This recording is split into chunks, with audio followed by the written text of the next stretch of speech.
하나님의 말씀 신약성경 야고보서 1장 19절에서 27절 19절에서 27절 한 절씩 교독하도록 하겠습니다. 내 사랑하는 형제들아, 너희가 알지니 사람마다 듣기는 속히 하고 말하기는 더디하며 성내기도 더디하라.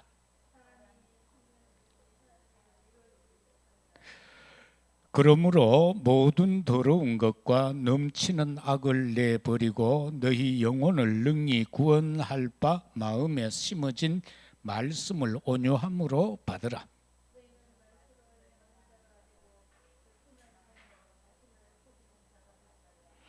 누구든지 말씀을 듣고 행하지 아니하면 그는 거울로 자기의 생긴 얼굴을 보는 사람과 같아서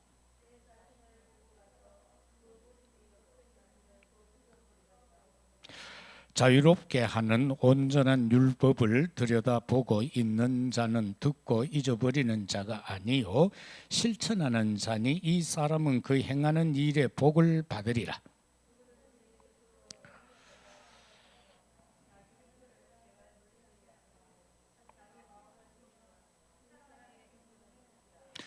하나님 아버지 앞에서 같이 하나님 아버지 앞에서 정결하고 더러움이 없는 경건한 곧 고아와 과부를 그 환난 중에 돌보고 또 자기를 지켜 새 속에 물들지 아니하는 그것이니라. 아멘. 오늘 이 본문의 말씀을 가지고 말씀의 들음과 행함,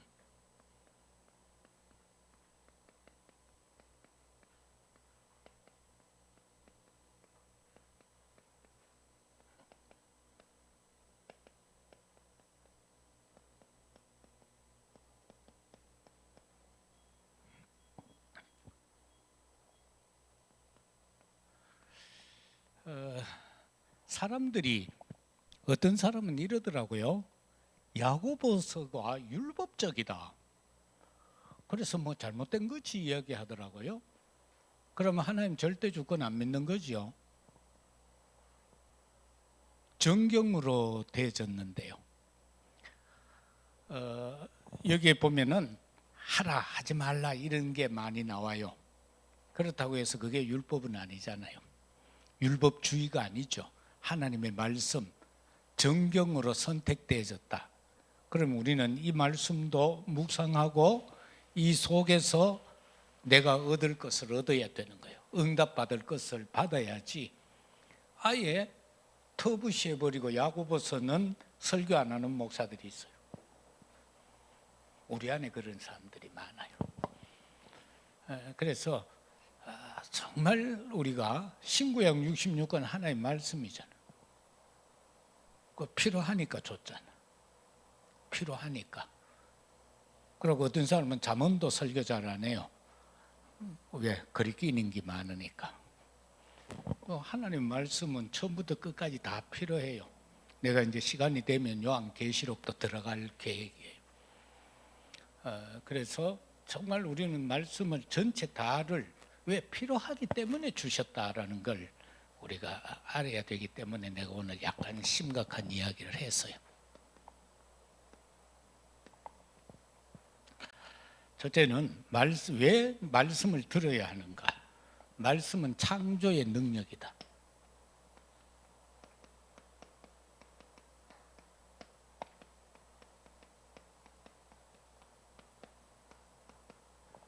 하나님의 말씀은 창조의 능력이에요. 이게 창세기 1장 1절에서부터 해서 2장 3절까지 하나님이 여섯 동안 창조하는 내용이 기록이 되어져 있어요. 그 속에 인간도 지음이 나오고요. 하루하루 지날 때마다 하나님은 기뻤다고 했어요. 아침이 되고 저녁이 됐다. 기뻤다. 이게 하나님의 말씀은 창조의 능력이다. 말씀으로 우주 만물을 다 창조하신 거예요. 우리 인간만 흙을 가지고 빚어서 코에 생기를 불어넣었어요. 그 다음에는 말씀은 생명의 양식이다.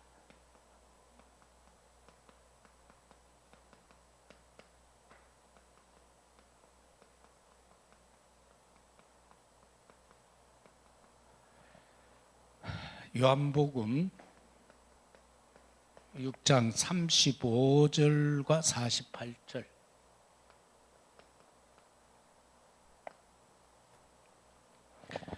우리 육은 무기질 같은 거, 얕은 먹을 거 먹어야 돼요.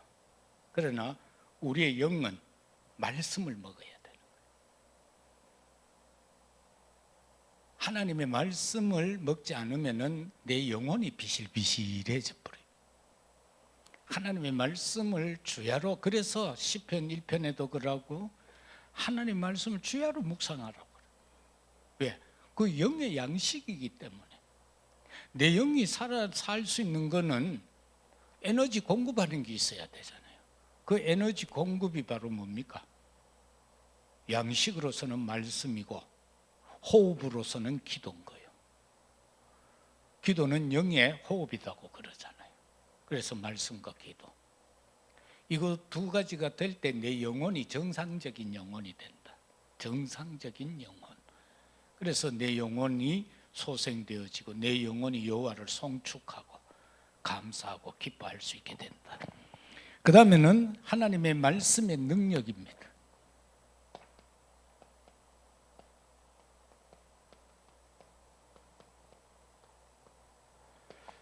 이 능력은 바로 딴 게 아니고 치유예요.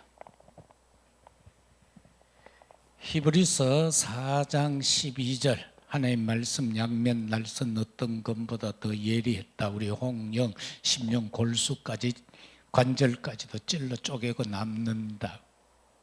그럼 다시 말하면은 나도 이게 지금 전에 다쳤던 무릎이 며칠 전부터 또 안 좋아가 막 어떤지는 걸어가다 푹 주저앉고 그래요. 그러면서 이 말씀 보니까 관절도 고친다 하나님이. 그래가 오늘도 여 앉아서 이래 쭉 물리면서 기도하고 그랬는데, 그러면서 병원도 가봐야 되겠죠. 그래서 히브리서 4장 12절, 그리고 처음 은혜 받은 마가다락방 이후에 성령 충만 받은 베드로가 정시 기도하러 갔을 때 성전 미문에서 만난 자 보고 외친 게 있잖아요. 말씀을. 내 안에 있는 예수 그리스도 이름으로 명한다. 나는 네가 원하는 은금은 줄 거야 없는데 내게 있는 것 준다. 나사렛 예수 그리스도 이름으로 일어나 걸어라. 그래서 이 야고보서를 저도 이거 할 때 참 고민을 많이 했거든요. 그러나 여기에서 우리가 복음적 해석으로 보자라는 그 관점에서 제가 지금 보고 있습니다. 본론을 들어서 첫째는 언약의 말씀을 듣고 삶이 되게 하라.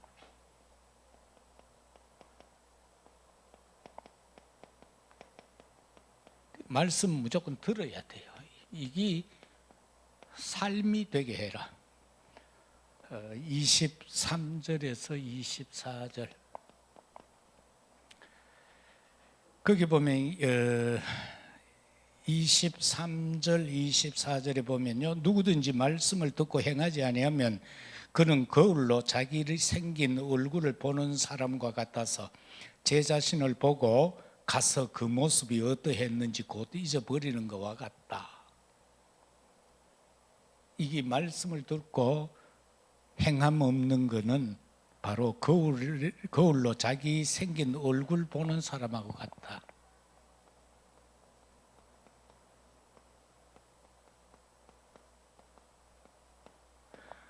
우리 세면하고 거울 보잖아요. 그럼 내가 이래 생겼구나. 돌아서면 기억 안 나잖아. 그거하고 같다는 거예요. 그래서 하나님의 말씀을 듣고 그 말씀을 행하고 지키고 하는 것, 거기에서부터 모든 게 다 되져 온다라는 겁니다. 그래서 그 다음에 또 보면은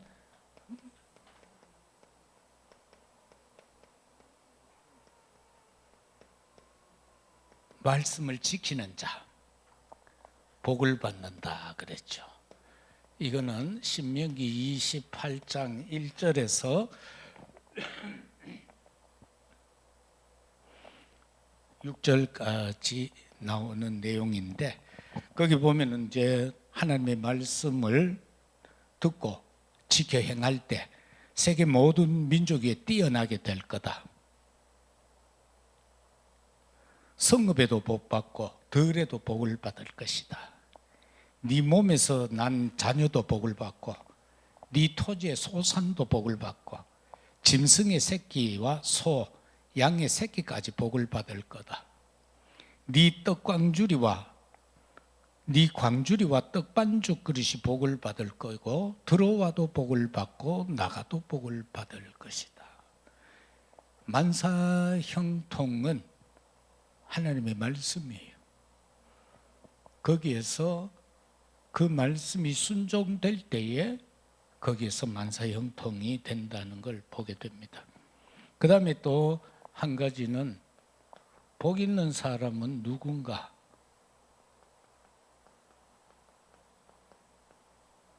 그는 시편 1편 1절에서 6절까지죠. 하나님의 말씀이 어떠한가? 복 있는 사람은 악인에게 쫓지 아니하고 죄인의 길에 서지 아니하고 오만한 자의 자리에 앉지 않는다.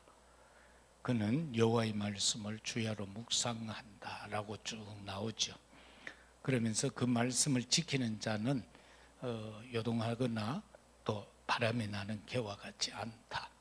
그렇게 하나님의 말씀을 주야로 묵상할 것을 언급하고 있는 부분을 보게 됩니다. 두 번째는 언약 가진 자가 천천히 해야 될 게 있어요.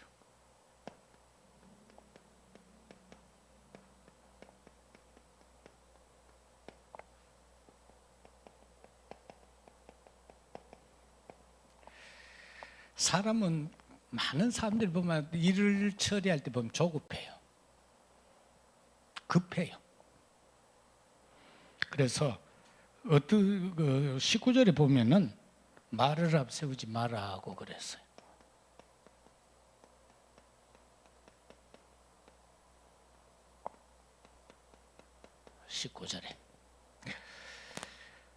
이렇게 말하죠. 사랑하는 형제들아 너희가 알지니 사람마다 듣기는 속히하고 말하기는 더디하며 성내기도 더디해라. 말을 앞세우지 마라. 우리가 말할 때는 생각 좀 해보고 해야 되겠죠. 그리고 이 말 내가 지킬 수 있는 말인가? 또 듣는 사람으로 하여금 상처 주지는 않는가? 답을 주는 말인가?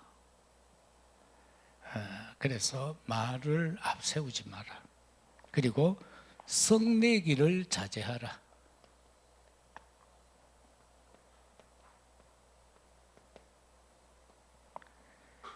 이 화를 막 내고 하면 이게 불의함에 떨어져 버려요. 그렇기 때문에 성내기를 자제해라. 19절에서 20절. 성내는 것이 하나님의 의를 이루지 못하는 거다. 왜 성내는 게 안 좋은가? 하나님의 의를 이루지 못하게 해요. 그 성경 몇 군데 보면은 나옵니다.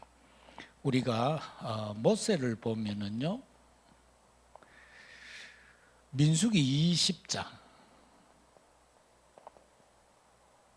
7절에서 13절, 그리고 민수기 32장 50절에서 52절 같은 내용인데, 하나님이 모세를 느보산으로 불러요. 네 형은 저쪽 산에서 불러서 갔다. 이제 모세 보고 네가 여기에서 이제 저 가나안을 보고 너는 못 들어간다는 거예요. 너는 이제 내한테 온다. 이유가 뭔지 알아요? 단적으로 말하면 하나님의 영광을 가리웠다. 하나님이 직접 그렇게 말해요. 너는 내 영광을 가리웠다. 그 영광 가리운 게 뭡니까? 광야에서 백성들이 막 무리바에서 막 목마르다고 막 거기서 난리를 쳐요. 왜 여기 끄집어냈나고, 되돌아가자. 그거는 물도 많고 먹을 것도 많고 한데 왜 우리 여호와가 막 목말라 죽게 하느냐고 그 소리를 듣고 모세하고 아론이 하나님 앞에 가죠. 장막에. 그러니까 하나님의 영광이 구름으로 장막 위에 머물렀어요. 거기서 말씀해요. 그래, 알았다. 장로들 다 데리고 백성 앞에서 저 반석에게 말하라고 그랬어요. 물을 내라고 말하라고 그랬어요. 근데 백성이 워낙 극하니까 막 모세도 신경질 날 것 아니요. 그래, 지팡이를 들고 막 에이식 하면서 반석을 2번 내리쳐 불었어요.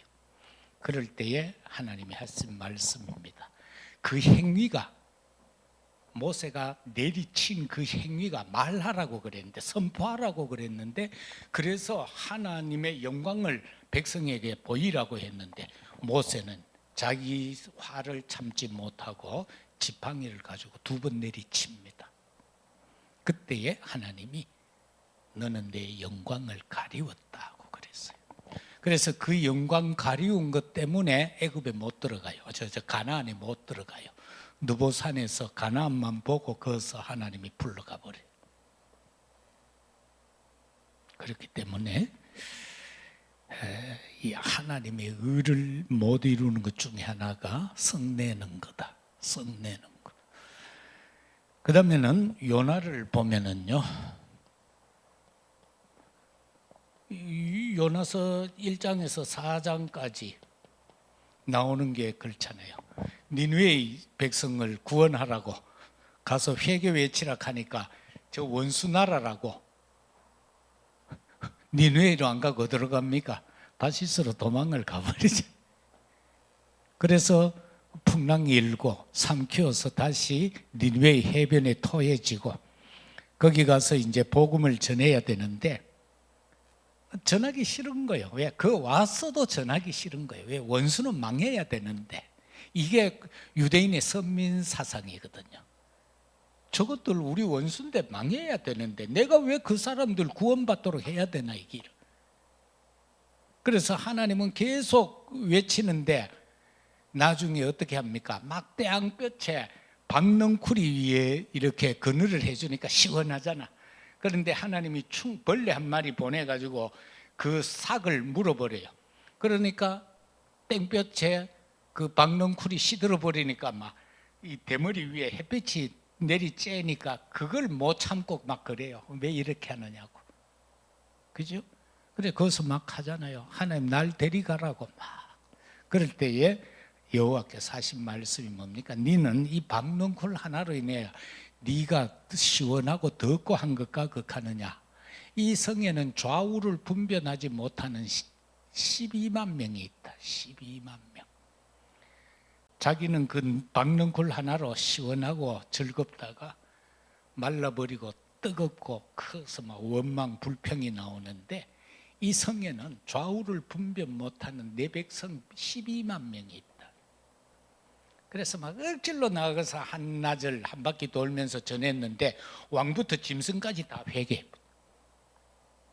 그래서 성내면은 하나님의 의를 이루지 못한다. 베드로. 이거는 그냥 예입니다. 베드로. 요한복음 18장 1절에서 27절. 예수님이 이제 겟세마네 동산에서 기도하고 내려올 때에 이제 제사장 가룟 유다가 배반했죠. 그래서 제사장의 부하들을 이끌고 병사들을 이끌고 와서 예수님을 포박하는 장면이죠. 그때 베드로가 옆에 차고 있던 단도를 꺼내 들고는 대제사장의 종 말고의 오른쪽 귀를 내리쳐 버립니다. 뚝 떨어졌죠.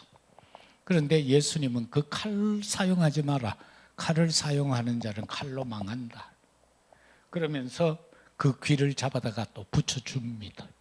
그래서 이 혈기왕성한 베드로가 썩낸 것을 또 통해서 하나님의 의를 이루지 못하는 그런 장면을 우리가 볼 수 있습니다. 그 다음에는 복음 사역을 위한 복음적 경건입니다.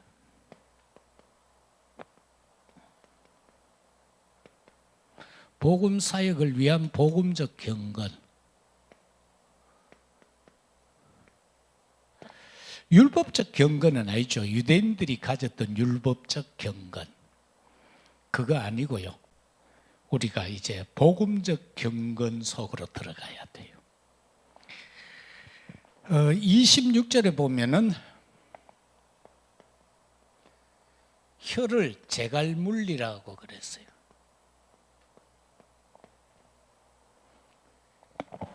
제갈은 뭡니까? 이게 소가 이래 밥 깔고 할 때 이거 안 물리면은 옆에 있는 거 곡물을 막 뜯어 먹어 버리니까 이 망을 씌우죠. 그래서 혀를 제갈 물리라. 이 말은 어떤 내용을 포함하겠어요? 앞에 있는 것과 똑같습니다. 말 앞세우지 말고 또 말에는 신뢰가 있어야 되고, 그래서 혀를 마음대로 못 놀리도록 하는 것. 특히 우리가 복음 안에서는 더더욱 그래야 되겠죠. 막 요즘 보면 막 얼토당토 안 하는 말 막 생각난 대로 내뱉는 사람들이 참 많잖아요. 그걸 놓고는 감당을 못 해요. 예를 들어 뭐 어떤 걸 막 말했으면은 교리적으로 자기들이 딱 돼가지고 이거 잘못됐다 이렇게 해야 되는데 그것도 없고요. 뭐 잘못도 없는 사람이 누가 있어요? 근데 그 사람 잘못하면 잘못하는 거 위에서 기도해 주지. 지가 말로 뛰쳐나가노. 그거 보면 참 이해가 안 돼요. 예를 들어 내가 정 장로님 뭐 잘못했다 그러면은 기도를 해야지. 내가 막 화나고 신경질 나고 막 그럴 이유가 뭐가 있어요? 에? 신경질 내고 막 지금 그렇다니까 막 자기들이 신경질 내고 화내고 막 도저히 못 참겠다는 거요. 박가능 목사 교회 부목사도 하나 나갔어요. 와서 박 목사님 보고 한 얘기, 도무지 못 참겠다는 거예요. 막 잘못한 사람이 자기가 집회 가면 앉아 있다는 거예요. 막 그 사람이 보면 막 화나서 막 못 견디겠다는 거예요. 지가 왜 그 못 견뎌요?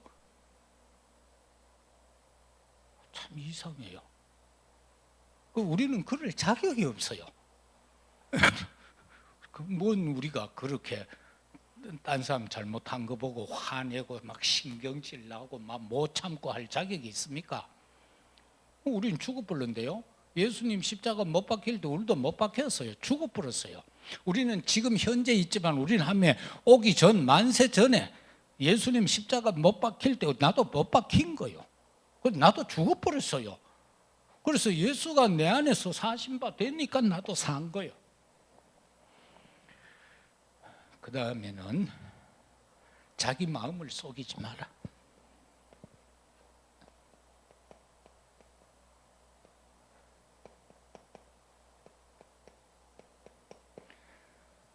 많은 사람들이 보면 자기 마음을 속여요. 자기 마음을 덮어놓고 속인다니까. 안 그런데 막 그런 척 하면서 막 의로운 척 하는 거예요. 그 자기 속이는 거예요. 자기가 뭐 의인입니까? 의인들 남을 정죄할 수 없잖아요. 그 다음에 새 속에 물들지 마라. 이 새 속에 물들면 안 돼요. 27절은 그렇게 말하죠. 이 새 속이 뭡니까? 창세기 3장, 6장, 11장이 새 속인 거예요. 사도행전 13장, 16장, 19장의 내용이 새 속인 거예요. 그리고 불신자 상태가 새 속인 거예요. 그거 물들면 안 돼요.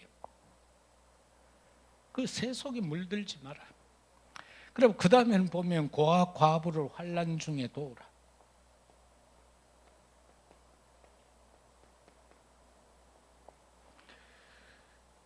요한복음 14장 18절입니다. 왜 도우라고 했겠어요? 막 어려움이 생기면요, 이 사람들은 도와줄 사람이 없어요. 그래서 복음 가진 형제들이 도와야 돼요. 고아 누가 도와요? 막 어렵다, 막 어떤 재난이 일어났다 막 이러면은 다른 사람 그래도 서로 가족이 있으니까 돕잖아. 고아는 가족이 없잖아. 도울 사람이 없잖아. 그래서 복음 가진 자가 도우라는 거예요. 과부도 마찬가지. 왜? 주위에 도울 사람이 없으니까 복음 가진 사람이 형제처럼 도우라, 그 말인 거예요. 어려움을 당할 때에 도우라는 거예요. 문제와 어려움 상황에서 도우라는 거예요.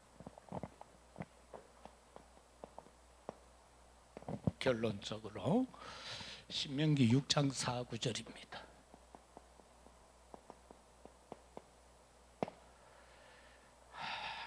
정말 우리는요, 말씀의 망대 세워야 돼요. 복음 망대 세워야 돼요. 지난주 메시지 가운데도 계속 그런 메시지가 나왔죠. 우리는 믿는다라고 하면서 복음 망대를 자꾸 무너뜨리는 거예요. 그죠? 복음 망대를 막 교회 안에서도 복음 포럼을 해야 되는데 엉뚱한 포럼 막 하면서 복음 망대 무너뜨리는 일을 더 잘하고 있다. 그래, 그걸 경계하면서 우리는 참 하나님의 말씀을 후대에게 전달하는데 어떻게 해요? 일어날 때든 섰던 때든 뭐 앉았을 때 누웠을 때든 뭐 어디에 있든지 간에 그 말씀을 손목에 메고 이마에 붙여주고, 그리고 문지방 문설주에 붙여가지고 항상 그것을 볼 수 있도록 하라는 거예요. 그래서 하나님의 말씀을 우리의 신비에다가 아로새겨야 돼요. 항상 집에다가 벽에다가 뭐 글 하나 써가 붙여놓으면 내가 어디 가쁘면 못 보잖아요.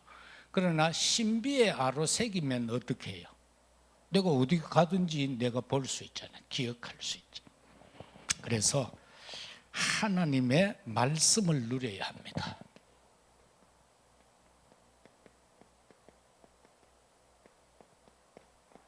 이 말씀을 누려야 돼요. 그래서 이 야고보서도 자꾸 읽다 보면 맛이 있어요. 그죠? 잠언도 자꾸 읽다 보면 맛이 있어요.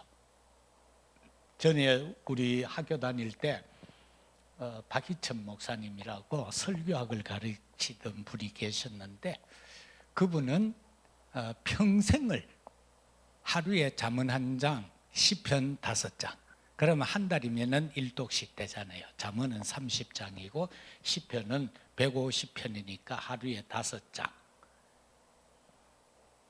어떻게 보면요, 시편하고 잠언만 그래 읽어도 우리는 신앙을 지켜갈 수가 있습니다. 시편은 뭡니까? 고난 가운데 찬양하는 거고요, 고난 가운데 원수와 대적하는 말씀이거든요. 그리고 고난 당하였느냐? 고난 당한 자는 하나님의 말씀으로 들어가야 돼. 그래서 그 시편 기자들은 전부, 다윗도 보면 전부 고난 가운데 쓴 거예요. 거기에서 승리하는 비결을 나타내죠. 막 찬양하고 그렇게 하면, 때로는 보면요, 막 다윗이 기도하는 거 보면 막 원수를 박살내 부르도록 기도하고 있어요. 하나님, 저 원수 막 갈갈이 찢으라고 막 그렇게 기도하고. 그 환난 가운데 승리하는 비결이 그래, 하나님의 말씀을 누려라.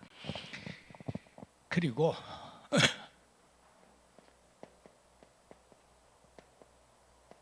하나님의 말씀을 전파하라. 전달이죠. 이게 우리가 할 사명이죠. 신명기 6장에서 이스라엘 백성들이 후대에게 그래 했던 것처럼 우리도 그렇게 하라는 거예요. 그 다음에 주님이 부탁하신 것이죠.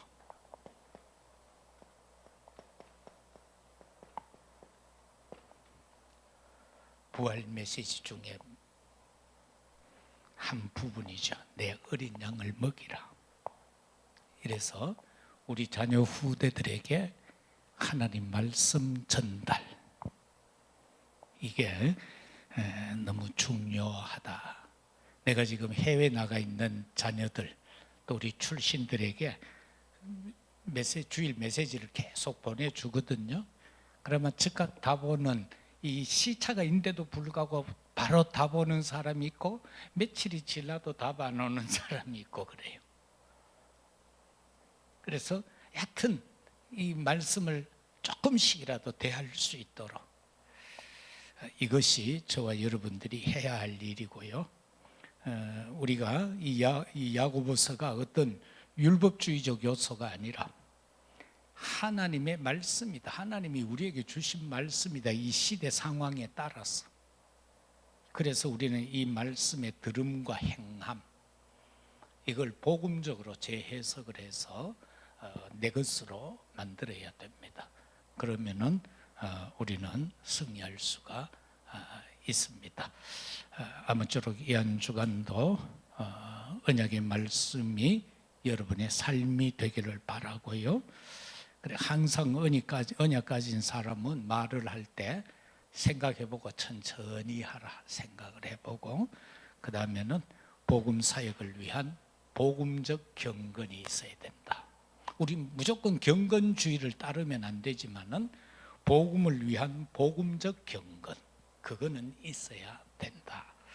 그래서 아무쪼록 말씀을 누리고 전파하고 후대 양육하는 일에 금토일 시대의 축복을 누리는 우리 모두가 되어지시기를 주의 이름으로 축복합니다. 아버지 감사합니다. 말씀의 들음과 행함, 야고보서를 통해서 우리가 깨달아야 할 말씀을 살폈습니다. 율법주의에 빠지지 말고 정말 복음으로 재해석하여 누리는 저희들이 되게 하옵소서. 예수님 이름으로 기도드리옵나이다.